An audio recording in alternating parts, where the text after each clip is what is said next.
पिता की डायरी। माँ, पिताजी कहाँ गए? डॉक्टर अशोक ने घर में आते ही अपनी माँ से पूछा। अशोक की माताजी बोली, पता नहीं बेटे, देखो पुस्तकालय में होंगे। तभी अशोक की पत्नी रेखा बोली, आपने आज बहुत गुस्सा कर दिया, पिताजी के ऊपर, बूढ़े हो गए हैं, उनकी उम्र का तो ख्याल किया करो।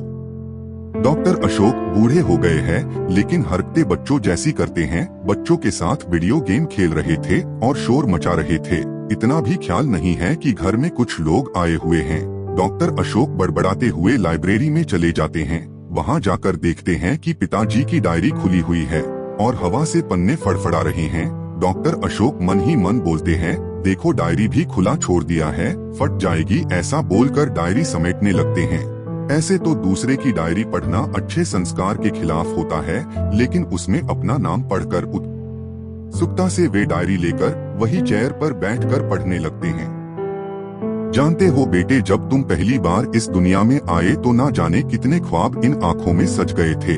जब तू माँ के सीने से लगकर है दूध पिता था तो मैं चुपके से देखा करता था, घंटों अपने पेट पर सुलाकर रखता, सारा वात्सल्य लुटा देना चाहता था तुझ पर। लेकिन वो क्या है ना कि पिता बनने के साथ साथ कई जिम्मेदारियां भी आ गई थी इन कंधों पर। तुम्हारी हर जरूरत पूरी करने की जिम्मेदारी, तुम्हें समाज में कामयाब बनाने की जिम्मेदारी, तुम्हें अनुशासित रखने की जिम्मेदारी, तुम्हें मजबूत बनाने की जिम्मेदारी, ताकि तू कदम से कदम मिलाकर इस दुनिया के साथ चल सके।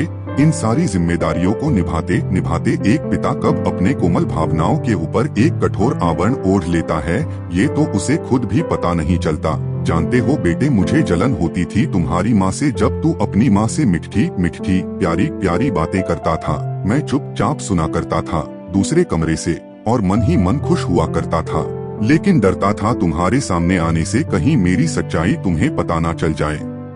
उस दिन जब तुम्हें चोट लगी थी, घुटने से खून बह रहा था, भागकर तेरी माँ दवा लेकर आई और रोते हुए उस पर दवा लगा रही थी। मैं भी भागकर आया था, लेकिन तुझे देखकर अपना सर घुमा लिया था मैंने। तुम्हें लगा था कि मुझे तकलीफ नहीं हुई, ऐसा नहीं था मेरा बच्चा, बहुत तकलीफ हुई थी। तू तो मेरे कलेजे का टुकड़ा है और चोट मेरे कलेजे को लगी थी। आंखों में आंसू आ गए थे मेरे, कहीं तू मेरे आंसू देख ना ले, इसलिए अपना सर घुमा लिया था मैंने। क्योंकि तुझे तो अभी कई बार गिरना था, गिरकर उठना था, ऐसे कई चोटों का सामना करना था तुझे। तू मेरी आंखों में आंसू देखकर कमजोर न बन जाए, इसलिए तुम्हें मजबूत जो बनाना था।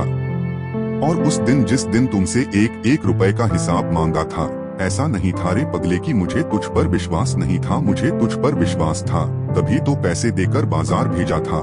मैं तो तुझे पैसे का मोल सिखा रहा था, तू कहीं पैसे को गलत जगह पर ना खर्च करे। मुझे फिक्र थी तुम्हारी, बस इसलिए हिसाब।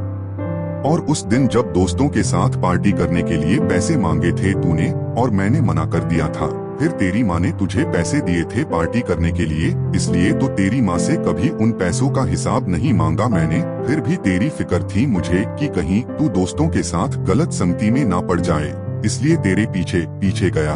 तू दोस्तों के साथ खूब मस्ती कर रहा था, झूम झूम कर नाच रहा था। मेरा भी मन किया आज सारे बंधन तोड़कर तेरे साथ खूब मस्ती करूं, मन भर के नाचूं गाऊं, लेकिन उस दिन भी रोक लिया मैंने खुद को। सोचा पहले तू एक कामयाब इंसान बन जाए, फिर तेरे साथ खूब मस्ती करूंगा, ढेर सारी बातें करूंगा, इसलिए दूर से ही तुझ में अपनी जवानी जी कर आ गया मैं। आज तू एक कामयाब इंसान बन गया, सफलता तेरी कदम चूम रही है, लेकिन मैं न रहा। क्यों? मैं दादा बन गया और तू नहीं रहा। तू भी एक पिता बन गया है, एक जिम्मेदार इंसान, घर की जिम्मेदारी, बच्चों की जिम्मेदारी, समाज की जिम्मेदारी। मैं हर परिस्थिति में तुम्हारी स्थिति को समझता हूँ, लेकिन तुम्हें मेरी स्थिति को समझने में थोड़ी देर लगती है।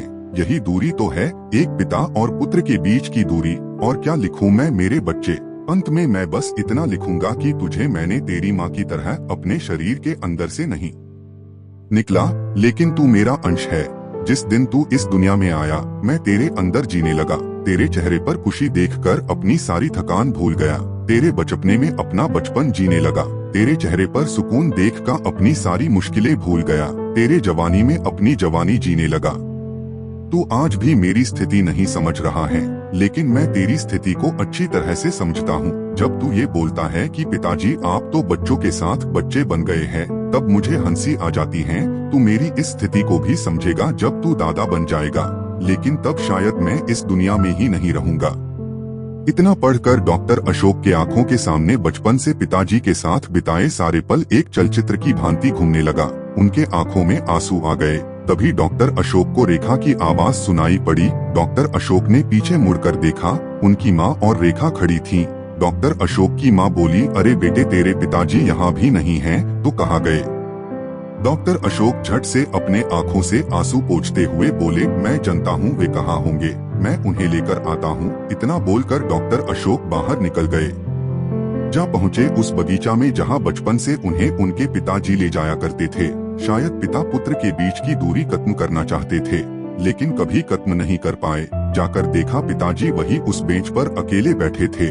डॉक्टर अशोक वही उनके बगल में बैठ जाते हैं और बोलते हैं, पिताजी, आपने अच्छा किया जो ये दूरी बनाए रखी। आज मैं जो भी हूँ आपके कारण ही हूँ। कई बार मेरा मन करता था स्कूल छुट्टी कर दोस्तों के साथ फिल्म देखने चला जाऊं। कई बार मेरा मन स्कूल नहीं जाने का करता था। कई बार दोस्तों के साथ पार्टी में शराब पीने का मन करता था, लेकिन हर बार आपका गुस्से वाला चेहरा याद आ जाता था। हर बार आपके डर से अपने कदम पीछे खींच लेता था। पिताजी, आप हर बार मेरा हाथ पकड़कर गलत रास्ते पर जाने से रोक देते थे। बस आज मैं इतना कहना चाहता हूँ कि मैं आपसे बहुत प्यार करता हूँ।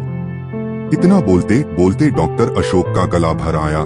डॉक्टर अशोक के पिताजी डॉक्टर अशोक को गले से लगा लेते हैं।